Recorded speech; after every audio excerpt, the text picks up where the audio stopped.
Je suis venu d'abord répondre à une interrogation. Y a-t-il deux France ? Une France en quelque sorte nationale et une France locale, ou est-ce qu'il y a des Frances qui se tournent le dos ? Je ne sais pas s'il y en a deux, s'il y en a trois. C'est que moi, dans ma conception, en tous les cas, il y a une seule République, une seule nation. Et la question qui est au fond posée, c'est comment on réduit ces fractures qui sont des réalités. Ce n'est pas que la France rurale, c'est aussi la France des petites villes, de villes moyennes, la France de quartiers ou de villes périphériques à des métropoles. C'est peut-être une des conséquences aussi des suites de la désindustrialisation d'une partie de ces territoires et aussi du phénomène métropolitain.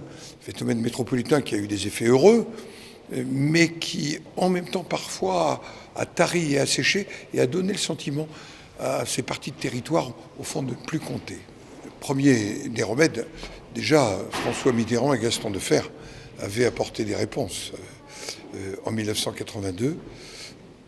Plus de proximité, plus de subsidiarité, et donc ça s'appelle la décentralisation, ça s'appelle la déconcentration de l'État, ça s'appelle un État qui est plutôt dans ses missions régaliennes et qui ont fini un peu avec la verticalité.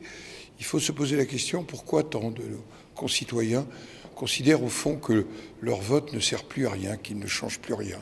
Pourquoi d'ailleurs le seul élu en qui ils ont encore confiance, même si dans les derniers scrutins, peut-être que la pandémie était là aussi comme un facteur aggravant, ils ont beaucoup moins voté, le seul élu auquel ils font encore confiance, c'est les maires adjoints, les conseillers municipaux.